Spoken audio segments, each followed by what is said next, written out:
So before I begin with my SmackDown review, I just want to tell a little story about a chat that Lee and I were having this past Monday afternoon. Um, we were talking about the channel and the videos that we were going to do and kind of our posting schedule, and Lee came up with this little gem. Side note, I think you should record a 5-second video called Raw Predictions where all you say is, "It'll suck," and you post it every Monday night before Raw.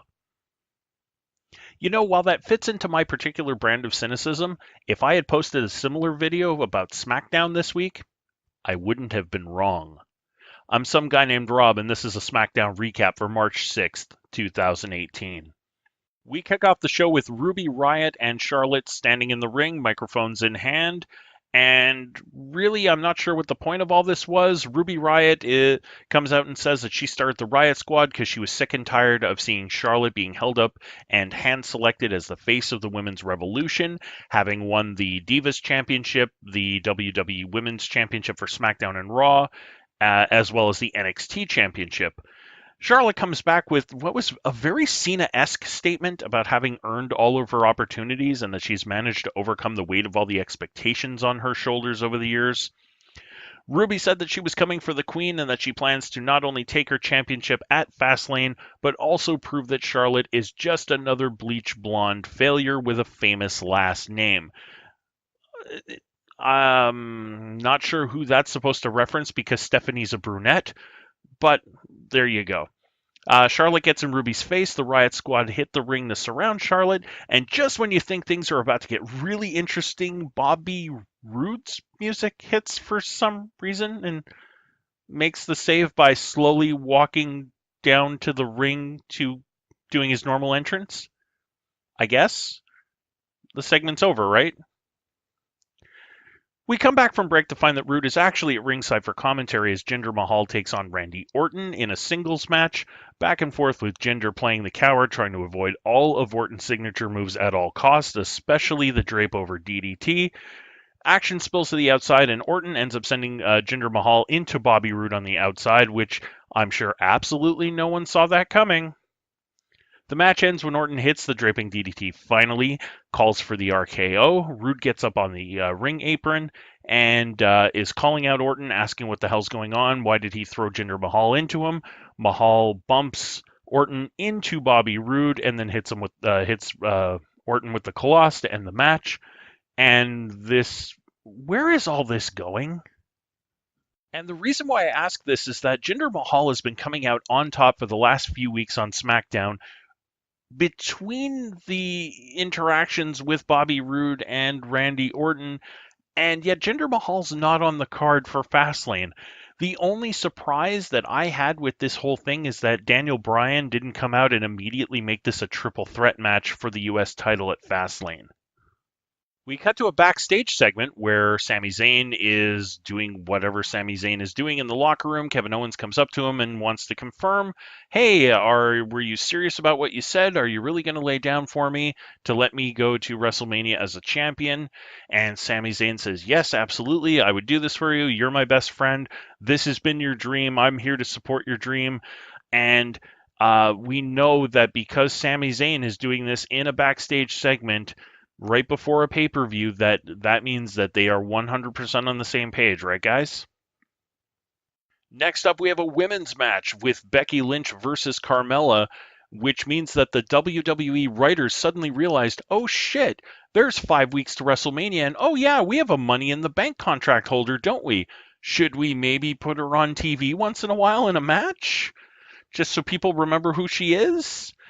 And for someone who seemingly hasn't wrestled at all since the Royal Rumble, she comes out and controls the majority of the match against Lynch and looks pretty good. Now, to add another reason to the long list of why the director of SmackDown should be executed on the next pay-per-view, as Carmella goes for a running knee on Lynch while Lynch is laid out on the apron, at the moment of impact, what happens? We cut to Naomi watching the match on TV. We hear the impact, but we don't see it. I'm being dead serious when I say that. We have to wait nearly a full minute to see the move in a split-screen replay. Who is the incompetent son of a bitch who is calling the camera work for this stupid show? Like, really, You couldn't wait until after the impact of the knee to cut back to a reaction shot of Naomi watching that and going, or even better, split screen it. Split screen Naomi on top in the top corner, Becky Lynch getting the knee in the bottom corner, and then you shift from one perspective to the other and then back. This is called camera work, people. You don't have to have one at the exclusion of the other. The camera work for their live events has been absolutely abysmal, which is amazing considering how impeccable their highlight packages are. Their live events, the camera work is absolute garbage. But getting back on topic, the match goes pretty much in favor of Carmella for most of it until a moment of distraction, allowing Becky Lynch to hit a Bexploder. Not too long after that, gets her in the disarmor. Carmella taps out, and Becky Lynch wins the match. Not a real big surprise. We cut back to the backstage segment with Naomi for some reason. And in comes Natalya talking about how Naomi doesn't have any real friends, and all Natalya does is hang out with her cats. It's very lame. Natalya eventually signals her intention to challenge the women's champion after the match at Fastlane, which seems to go against all of the rumors that Asuka might be jumping over to SmackDown to challenge Charlotte. I'm not sure how that's going to work because things are starting to get real muddled. Because we never really got that declaration from Asuka as to who she's challenging.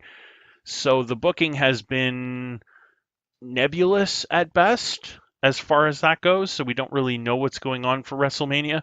And as you'll see throughout the show, they don't really know what's going on for Fastlane because in this segment with Naomi, Natalya challenges Naomi to a women's tag team match where it's going to be Naomi and Becky Lynch versus Carmella and Natalya. We're adding this just a few days before the pay-per-view because reasons. And speaking of because reasons, we'll get a different backstage segment later on where Rusev, hey, remember Rusev, folks? You know that guy who's been getting one of the biggest fan reactions since the Survivor Series? The guy who had arguably one of the top 5 biggest pops at the Royal Rumble? The guy who sold out his Rusev Day calendar from the WWE shop and whose t-shirt has been one of the hottest selling items in the past few months. And you can see it everywhere at every live event. And they're chanting the Rusev Day chant at Raw pay-per-views. Remember that guy? Because the writers sure as hell don't. They don't seem to remember who this guy is at all. But he's on TV, and he's accusing Nakamura of intentionally injuring Aiden English's throat, which has damaged his voice during the match that the two of them had the previous week. He challenges Shinsuke Nakamura to a match at Fastlane, which Shinsuke accepts, because of course we need something else for the pay-per-view, and why would we do anything like building up a rivalry? That's just crazy talk. Nakamura accepts the match and looks at Rusev and says that when he beats Rusev at Fastlane, it will be Nakamura Day. And there was a really funny line, actually, with while Shinsuke is walking away with Rusev looking at Shinsuke Nakamura and saying, you can't just make up your own holiday. Okay, so this next segment is going to get messy, so stay with me. I'll try and make it quick. AJ Styles comes out to the ring to address what John Cena had said last night on Raw. AJ Styles says that he intended to carry his title into WrestleMania to defend it against the best, who in his opinion was Shinsuke Nakamura. He wasn't doing just for himself. He was also doing it for the fans who he believed deserved the best possible match at WrestleMania. Cue Dolph Ziggler, who comes out and mocks Styles as someone who used to be cool but now just comes off as desperate. Dolph cuts his own promo, talking about how he has been criminally overlooked for years and that there's no one deserving of a main event match at WrestleMania more than he is. This, of course, causes AJ Styles to say that he doesn't want to wait to face Ziggler in the main event tonight, and don't worry, he won't, but that they can fight right now. Each man tries to end the match early, with AJ Styles taking advantage before the commercial break. Back from the break, we see that Ziggler is taking control of the match.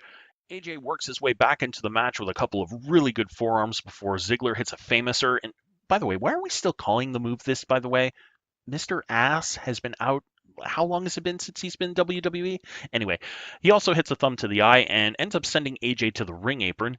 The two men lock up, and each man teases a suplex over the top rope, and eventually Ziggler ends up on the ring apron on his feet, but ends up slingshotting AJ Styles into the ring post in what is actually a really kind of cool bump.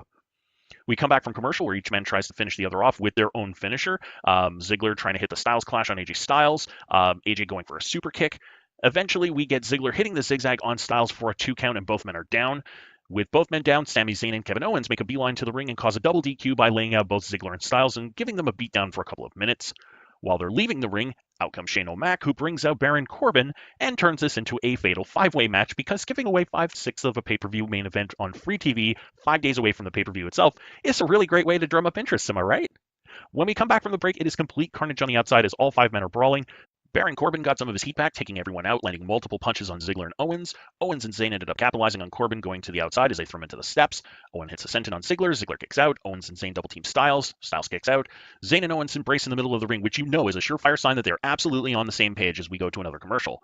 Back from the break, we get the obligatory Tower of Doom spot, which you have to do when there is this many people in a match, with Zayn being superplexed. Styles and Ziggler are being powerbombed from the top rope. And yet somehow Sami Zayn manages to land a blue thunderbomb on Ziggler, and Styles has to break up the count. Corbin is back on top once again as he starts clearing house, ends up hitting a chokeslam backbreaker on Zayn, hits a deep 6 to Owens. Styles breaks up the pin. Owens then lands a German suplex on Ziggler, followed by a cannonball, and then gives a KO bomb to Corbin. Styles once again breaks up the count. Ziggler gives Owens a DDT and then gives a zigzag to Corbin. Gives a super kick to Zayn. Styles once again breaks up the count. Are you seeing a pattern here? Owens and Zayn knock AJ Styles off the ring apron, and then Zayn suddenly hits Kevin Owens with a haluva kick out of the blue before pinning him for the win.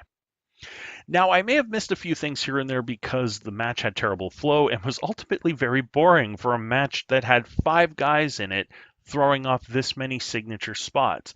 It bored me to tears. The show ends with Zayn cutting a promo saying how he will no longer be overlooked in the main event scene, and it basically cuts to a shot of Kevin Owens looking on in shock, AJ Styles looking on in disbelief, and me looking for my remote control to delete this crap off my PVR. The show was muddled, it was pointless, and that's about the nicest thing I can say about this clusterfuck of a shit show. I know that going home shows are typically a staple of the usual programming, which kind of makes no sense because you're trying to build as much hype as you can before the pay-per-view. But there was absolutely nothing about this show that made me want to pay attention to Fastlane. Nothing. There was zero build to the tag team title match other than a promotional package, which, again, impeccably produced, which makes you wonder why the live camera work, again, is so terrible. I'll be honest with you, this is the type of show that you want to give an F, but like a high school teacher that never wants to see a student ever again, you give them a D- to pass them along to hope that you never have to deal with them as long as you live.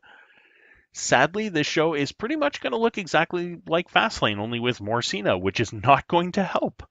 The only way that more Cena will help is if you have a spot where 5 of the other guys in the 6-pack challenge take turns beating Cena with a chair or putting him through tables. Not like Cena would sell it or anything unless he went to Nia Jax for advice on how to do it properly. Anyway, this whole thing is depressing me. I'll see you in the next one.